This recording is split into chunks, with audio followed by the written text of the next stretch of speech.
We'll do the evening chanting in Pali on page 18 of Book 1.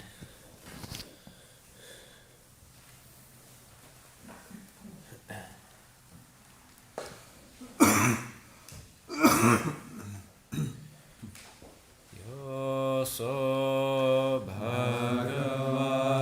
Arahang Samma Sambuddho Swagato Yena Bhagavata Dhammo Supatipanno Yasa Bhagavato Sāvaka Sangho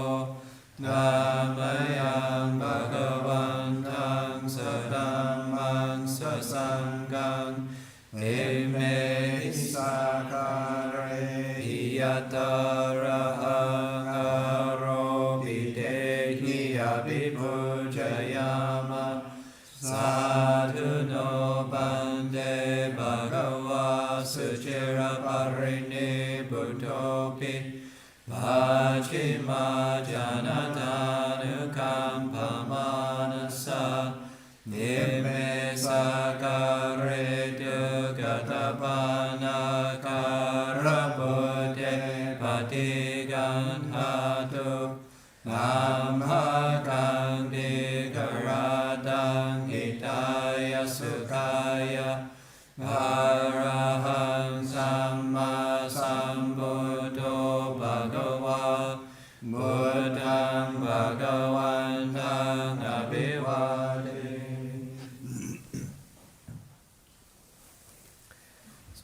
Swakato Bhagavata Dhammo Dhammang Namasami Supatipanno Bhagavato Sāvaka Sangho Sanghang Namami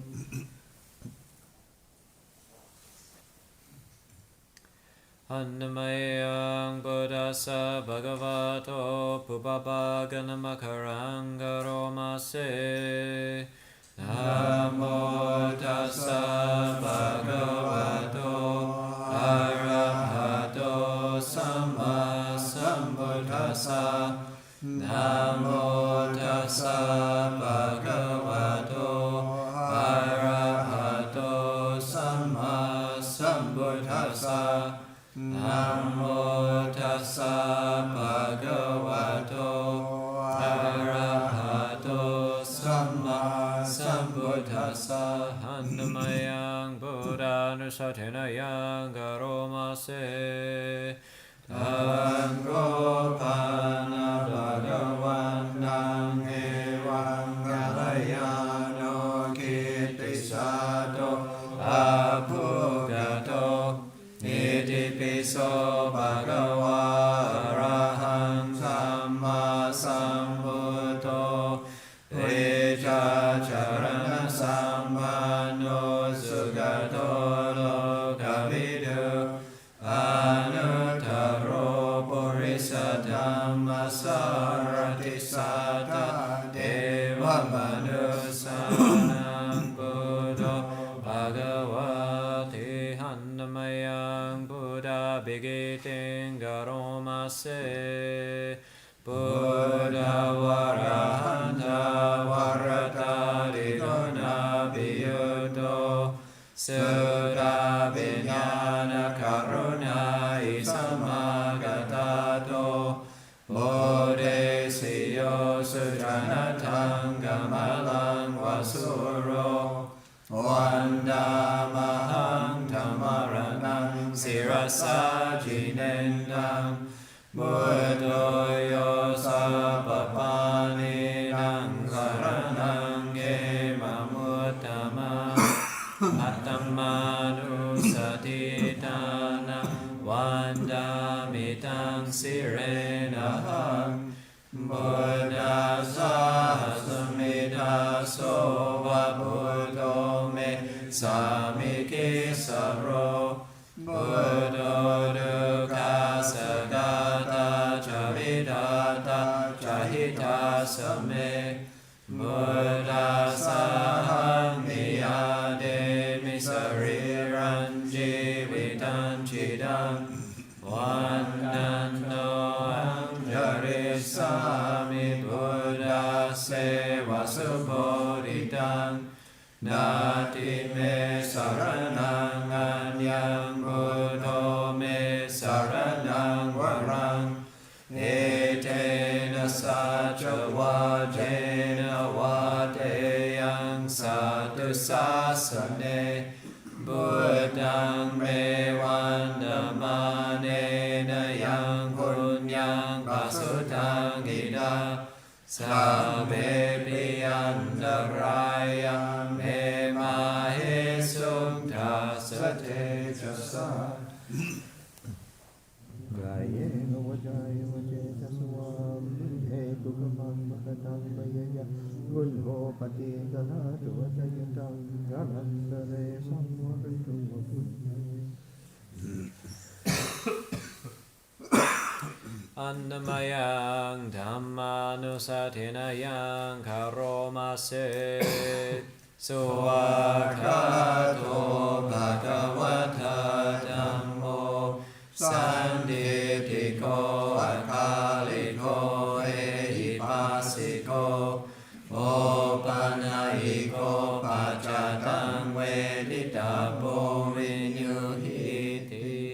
อันนมยังธรรมาปิกิติงกโรมาเสสุวากาทตาดิกุณาโยกวัสเสนะเสโยโยมากะปะกะปริยาติวิโมกะเปโตธัมโมกุโลกะปัตตนาตาดาทาริดาริวันดามหังธรรมหรังวรธัมมเมธังธัมโมโยสัพพปานินังสรณังเกมมุตตมังดุติยานุสติทานังวันดามิตังสิเรนะหังธัมมาสาสมิดาโสวะธัมโมเมสามิกิสโรธัมโมดุขัสสกตาจาวิดาตาจาหิตาสเมธัมมาสาหังนิยาเดมิสริรันจิวิตันจิดังวันดันโตหังจริสามิธัมมะเสวะสุธรรมตังนาทิเมสรณังอัญญังธัมโมเมสรณังวรังเอเทนะสัจวะเจนะวะเตยังสัตตุสาสเนธัมมังเมวันดมาเนนะยังปุญญังปัสสุทังอิดาสัพเพปิยันตรายะเมมาเอสุงทัสสะเทจัสสะ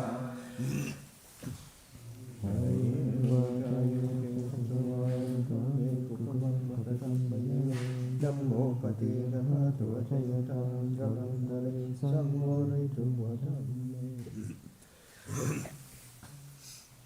อันนมยั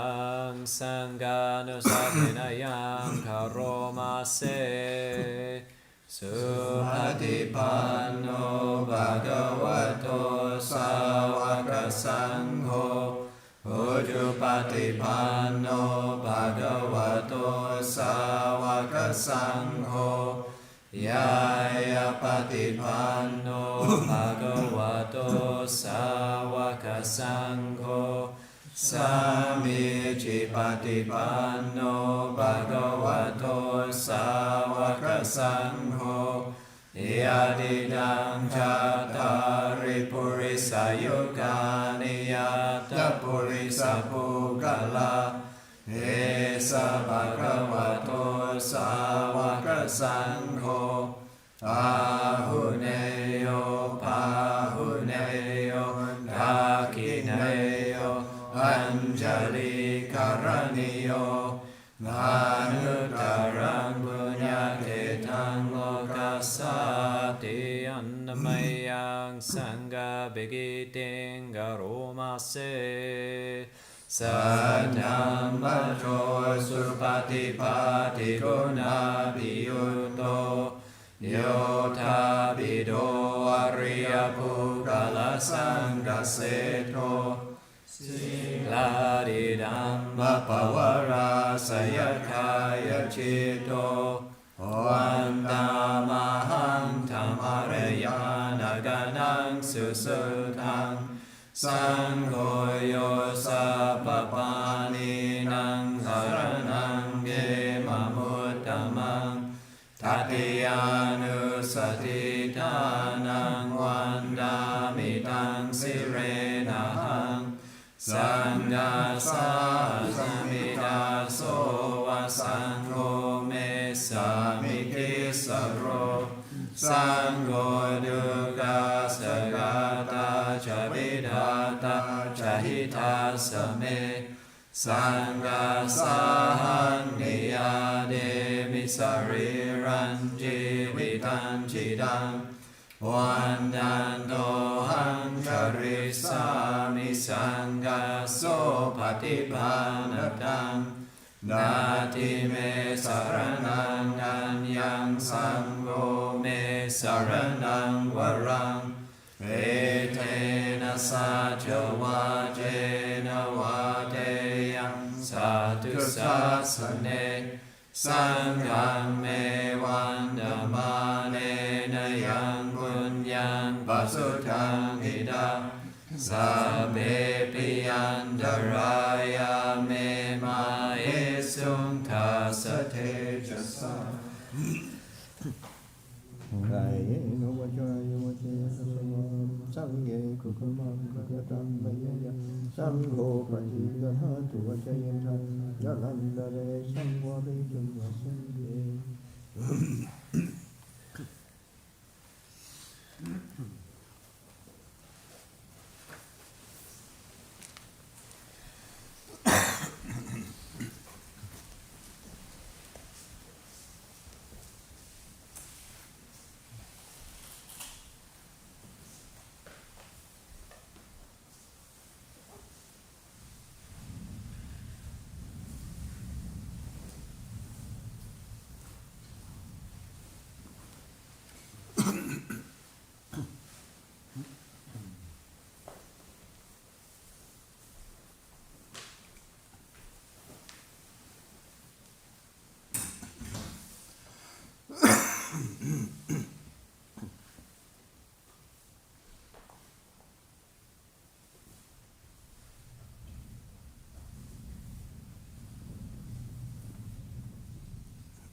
take a short break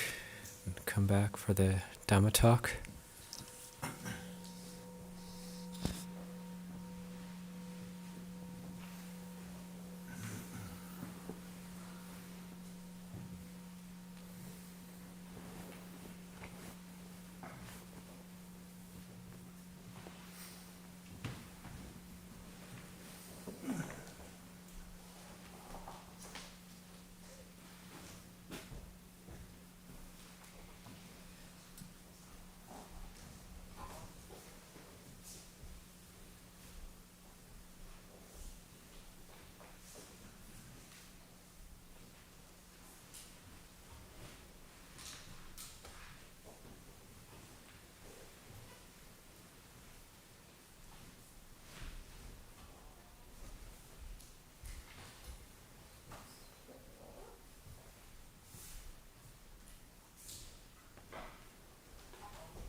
Namo tassa bhagavato arahato samma sambuddhassa.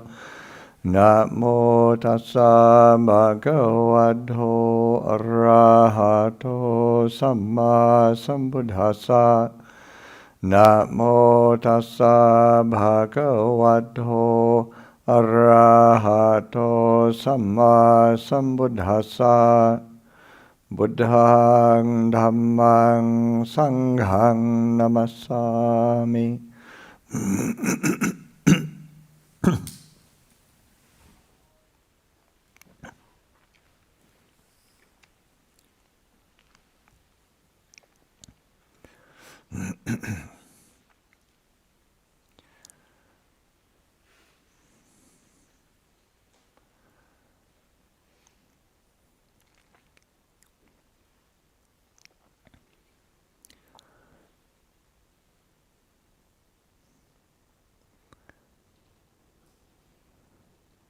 Okay, so Saturday night, and we're just about in the middle of our 9 days of Dhamma, 25th anniversary of Abhayagiri, honoring our elders, honoring our teachers. It's the end of day 4 today. So it's it's been a wonderful occasion to come together and practice Dhamma together, reflect on Dhamma together, and to recollect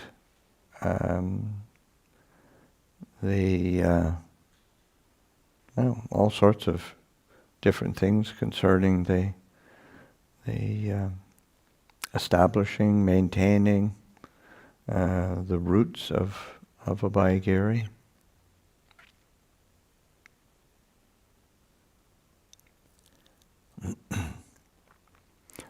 One of this morning for the we're beginning the meditation, I give a bit of a reflection, kind of a planting the seed of the meditation. And one of the things that I was talking about, or drawing attention to, is just this feeling of lack that seems to be pretty pervasive in all of us, in the human condition. This sense of lack, or missing something, and they of course, that's the Buddha pointed to tanha, or desire, as one of the fundamental root causes of dukkha, this feeling of dissatisfaction, discontent, dis-ease. And I was thinking about Ajahn Chah,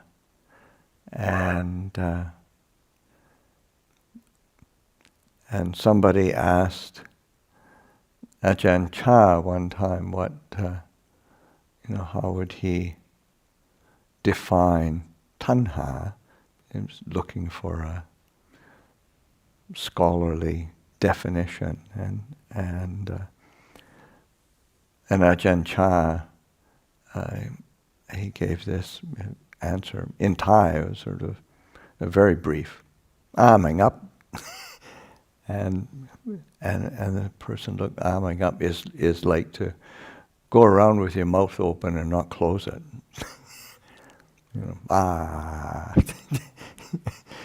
It's constant looking for something to eat, to consume, to become, and that kind of defines our existence, where we're constantly looking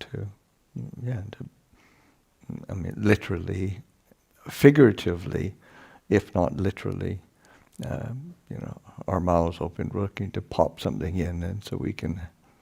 consume something, eat something, get something. And so that fundamental condition of constantly seeking, looking for something else, even when we're practicing Dhamma, even when we are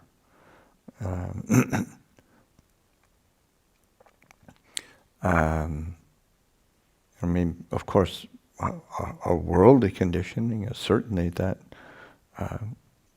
consumer kind of base, that constant consumption of something, seeking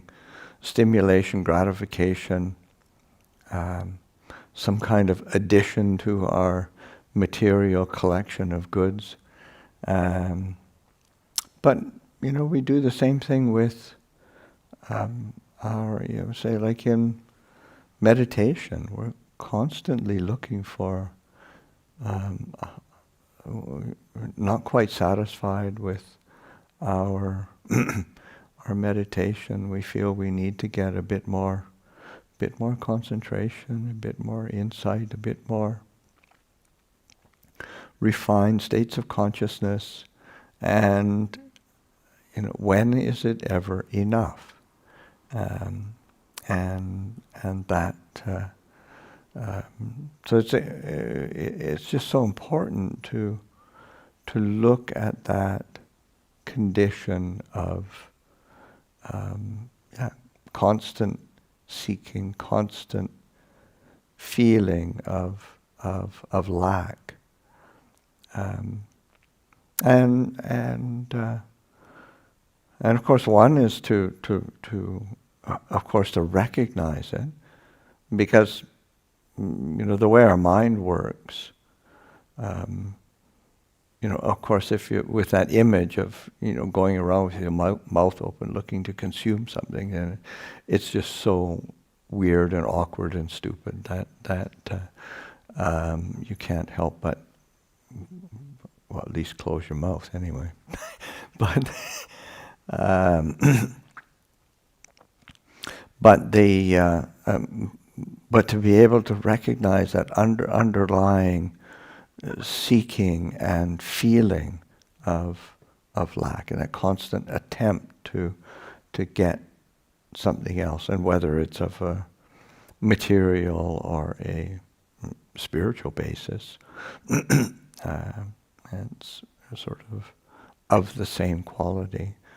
But it's important to identify that as a cause of suffering. That's why, or this is suffering. That's why the Buddha draws the attention to the Four Noble Truths as this focal point for his teaching, to be able to this is dukkha, this is suffering. And this is its underlying cause. That's, they say, the cause of dukkha, of suffering, is desire. And there is a path leading to the ending of suffering. So to be cultivating that, to be developing that. But I think it's also helpful to be lifting up drawing attention to not just trying to get rid of something, but also lifting up like a positive value or a positive aspiration. So that's what the Buddha does that when he talks about, say, like the quality of contentment. And there's a very beautiful sutta where the Buddha talks about the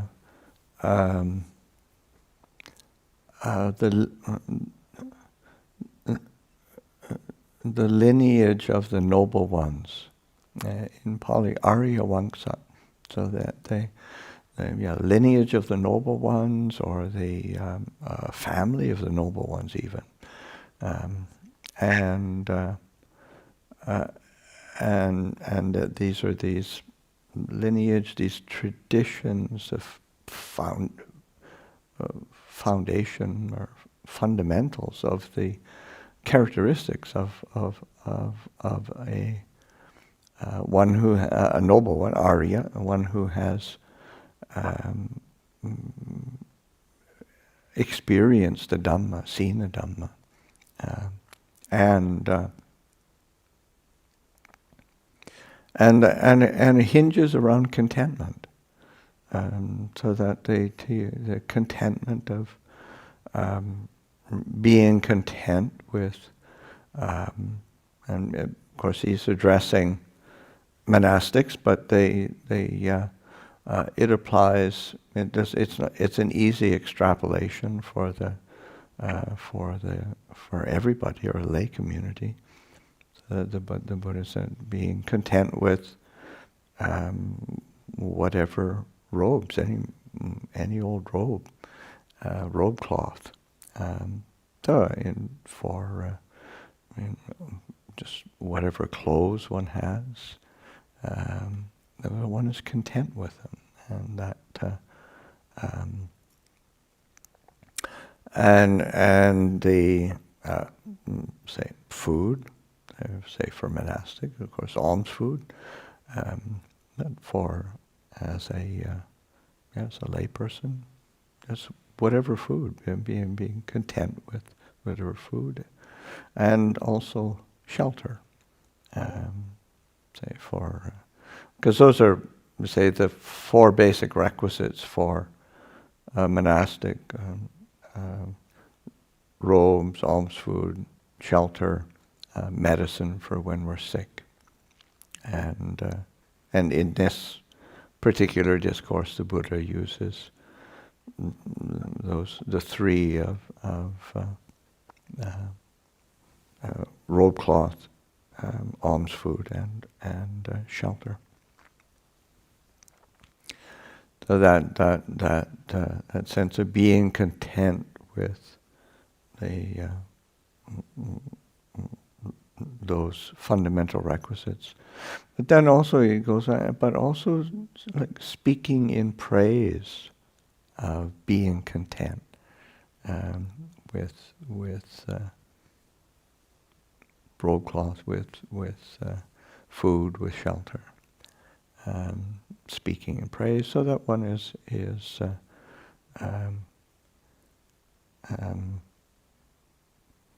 that sense of lifting it up as a value and drawing attention to it as something that's really important in the human condition, and that in Thai history, recent history, in the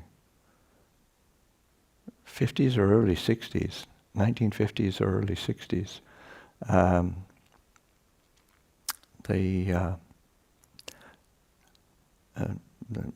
Thai government, it was a dictator. I think it was Surit Tanarat,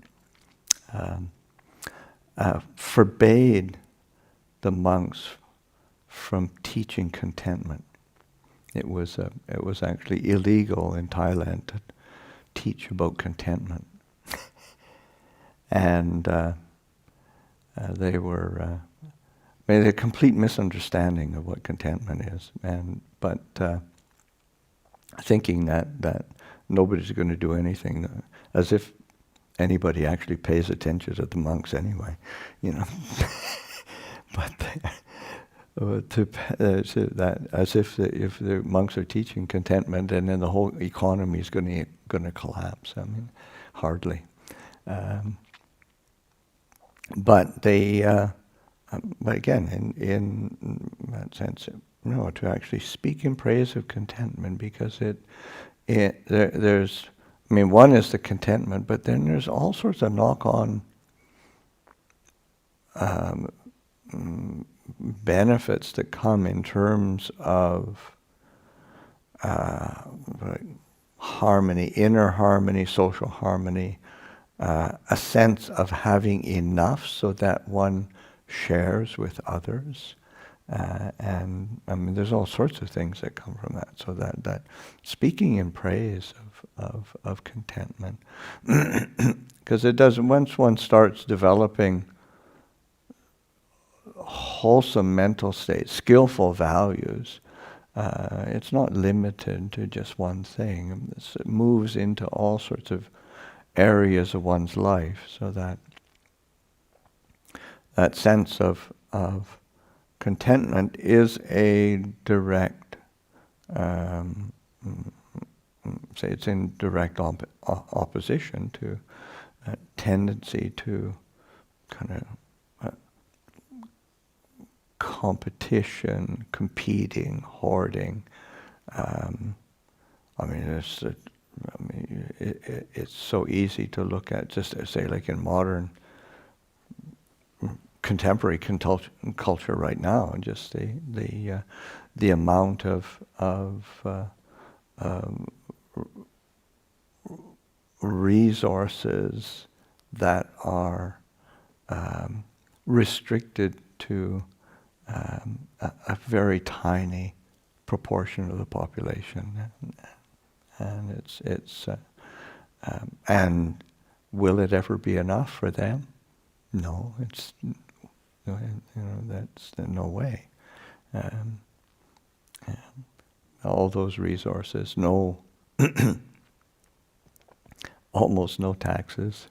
on all of their money. It's the way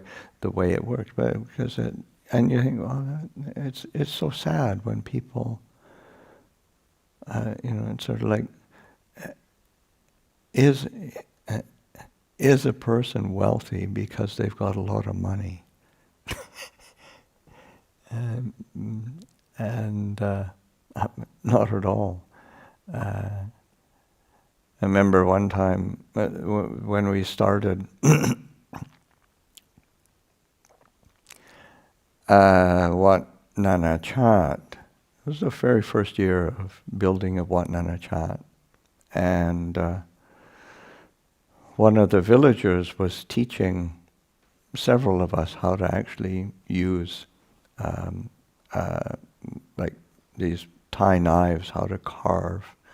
like our toothwoods and carving things, and then showing us how to actually use real tools, and he made this just sort of off the cuff comment of.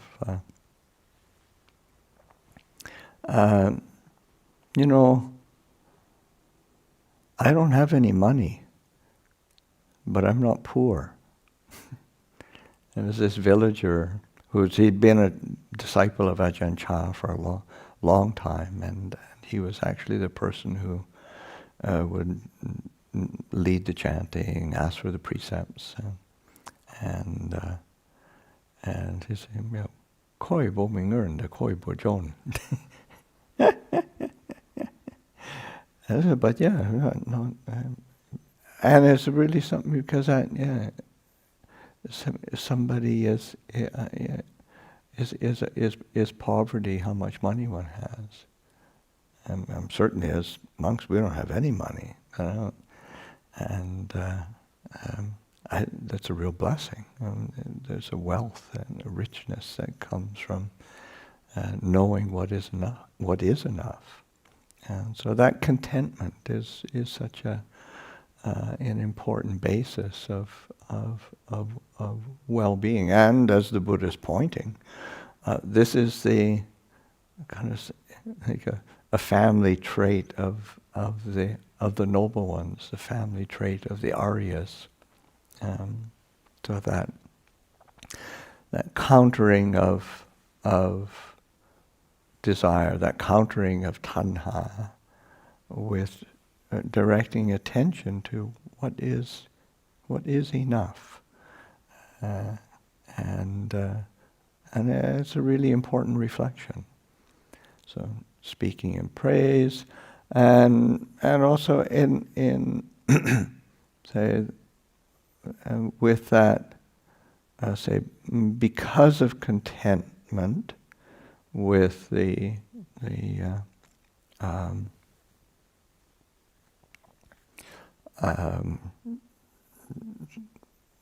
robe, food, lodging, that one say because of that seeking or seeking, acquiring, but because of that contentment, one doesn't do anything unseemly or inappropriate. So one's not driven, and it's really important because that's because of contentment. Then one isn't,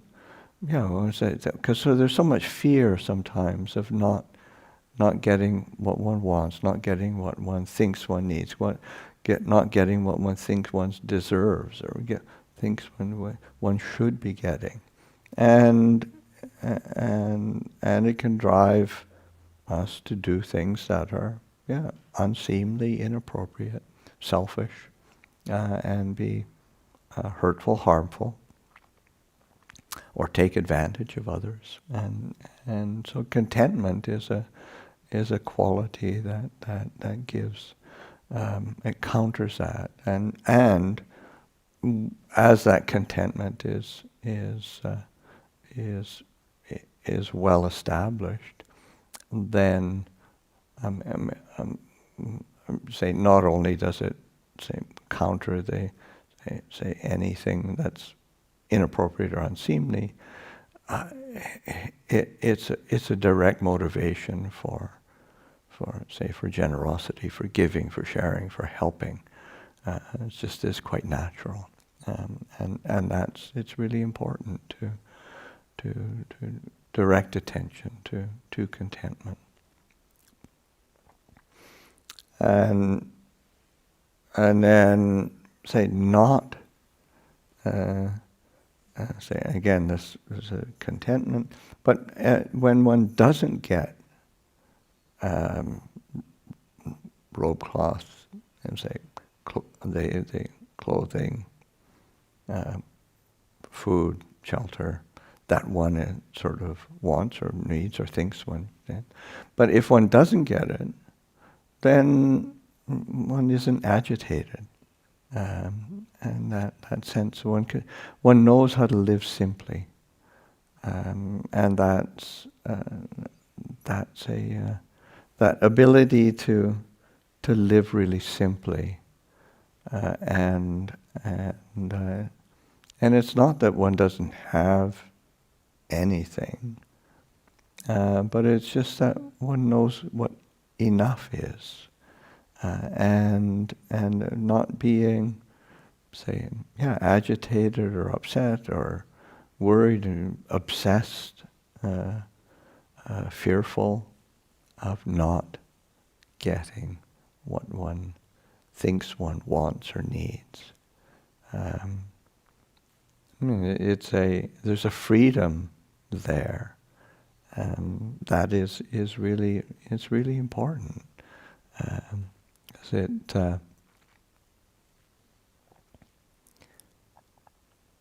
For myself, training in Thailand and training in a time before there was a lot of material development, the early 1970s in northeast of Thailand. Things were pretty simple, and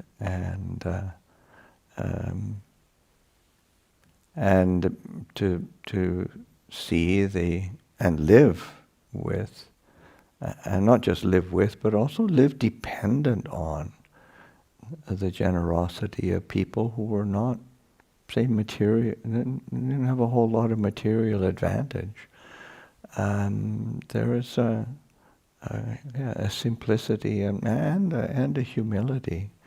that was really necessary to cultivate, and it was quite natural to cultivate. So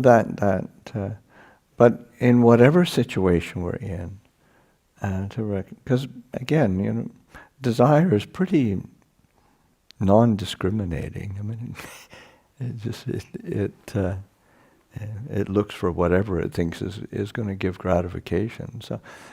but not getting what we want, what we desire, and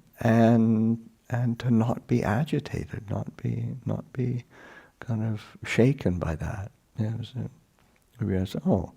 it isn't sort of the end of the world. It just means I didn't get what I want. It's not really a big deal. But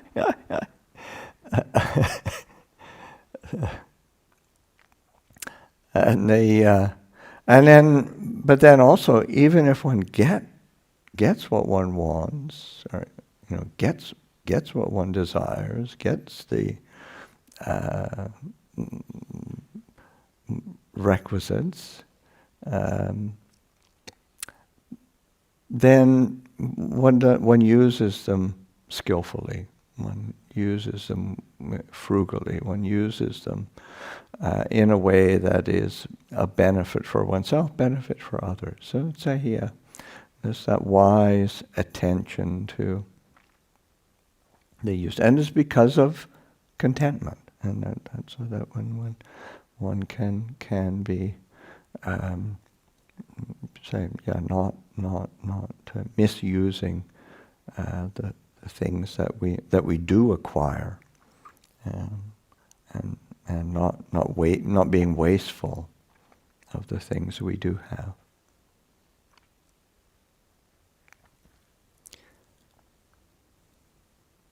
And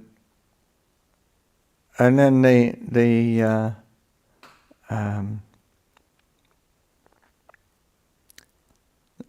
other quality that the Buddha points to, which I find again very inspiring, is that because of the contentment that one has, either experiencing or has cultivated, because of that contentment, one doesn't exalt oneself or disparage others. It's sort of like, it's not a sort. It's sort of like, okay, well, this is a real virtue. It's a really good quality. It's a really noble. I mean, this is in the tradition of the noble ones. But even if it is a wonderful quality, it's not or shouldn't be a source of kind of lifting oneself up and putting down others, having a sense of undue kind of pride, and it's just you're not exalting oneself and disparaging others because of one's good qualities. So it's and there's a humility there, which is very important. The last quality that the Buddha points to is that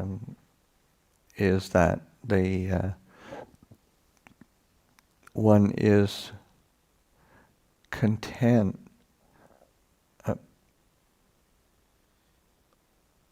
with taking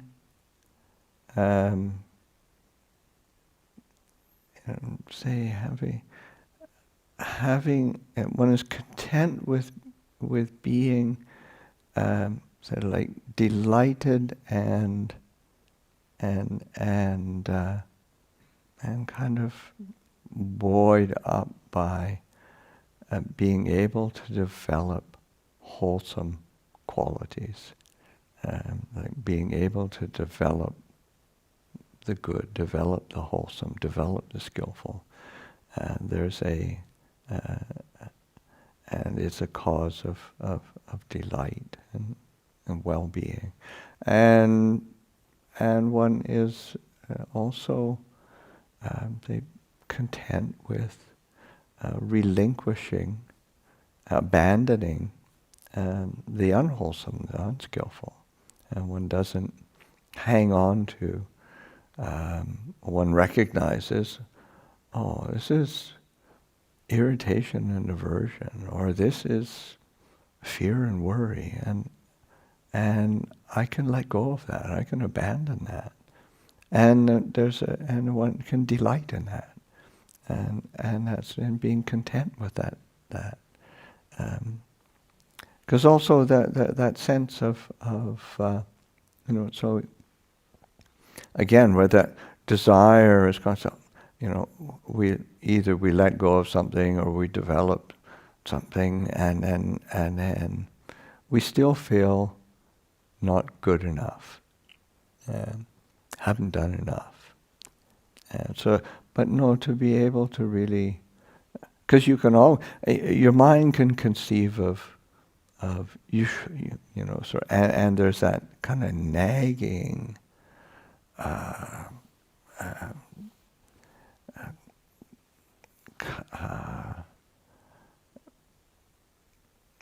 It's kind of a demon that says, you're never quite good enough. You've never really done it right enough. You've never, or you could have let go of more. You could have abandoned more. You could have, and that's not coming from a place of contentment. So that being able to, take delight in the good that one does do. Take delight in the abandoning and really, even if it's just a little bit. So and I remember Ajahn Chah one time telling what Ajahn Viradhammo, Ajahn Viradhammo asking Ajahn Chah about practicing and how much he, feeling that he needed to, practice harder, practice more, and get more development. How to do that, and Ajahn Chah just learn how to be patient. Learn how to practice like an earthworm. You don't have to always know what you're doing or what you're trying to do. Just put your head down and just like be an earthworm and keep going. And I remember Ajahn Chah sort of making this kind of image of mimicking an earthworm under the ground, just going for it. He said, earthworms don't know where they're going. Just keep going. And they get lots done. So that sense of contentment with contentment with the practice, contentment with the things around us, learning how to be content with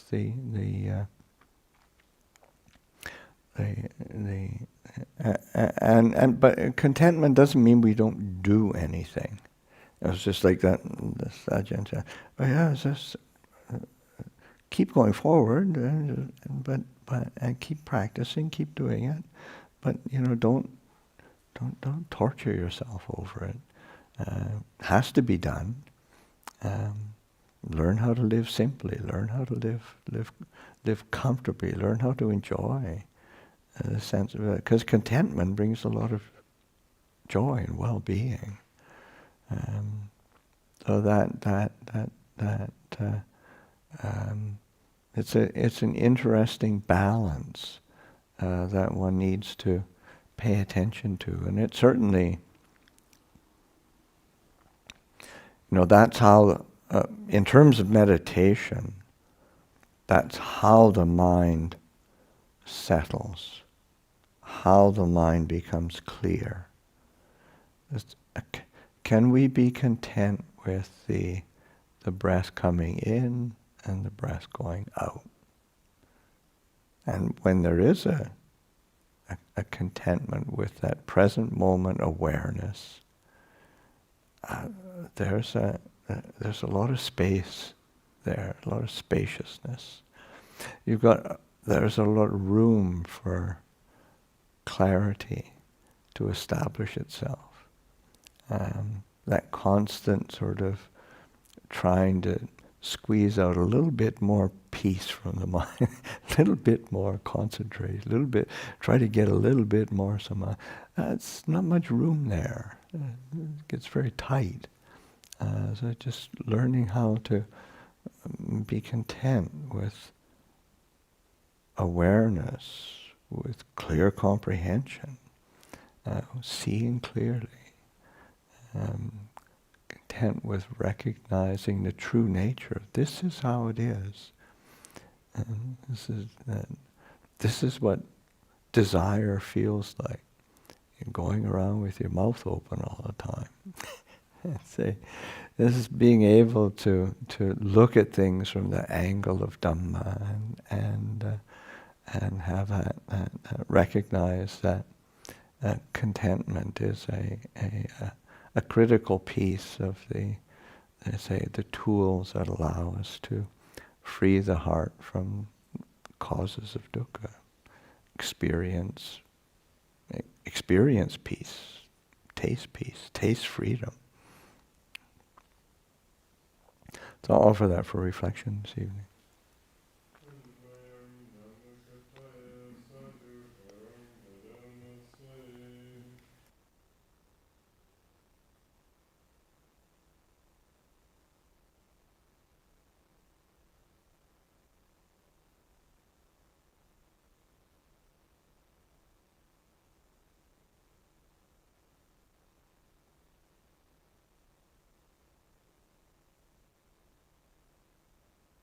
Close with the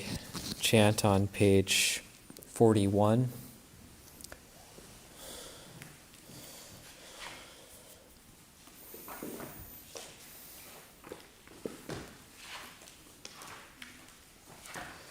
May I abide in well-being, in freedom from affliction, in freedom from hostility, in freedom from ill will, in freedom from anxiety, and may I maintain well-being in myself. May everyone abide in well-being, in freedom from hostility, in freedom from ill will, in freedom from anxiety, and may they maintain well-being in themselves.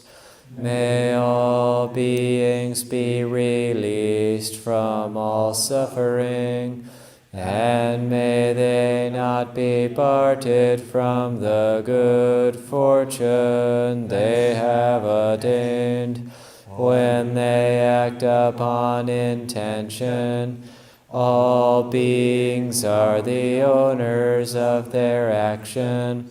and inherit its results. Their future is born from such action, companion to such action, and its results will be their home. All actions with intention, be they skillful or harmful, of such acts they will be the heirs.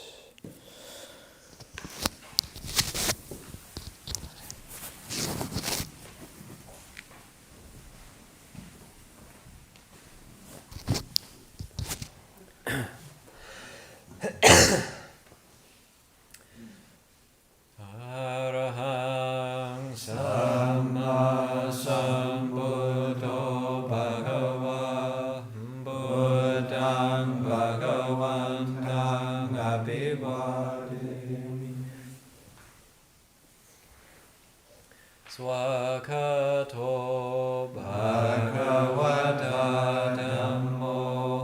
ธัมมังนัมมัสสามิสุปฏิปันโนภะคะวะโตสาวกสังโฆสังฆังนัม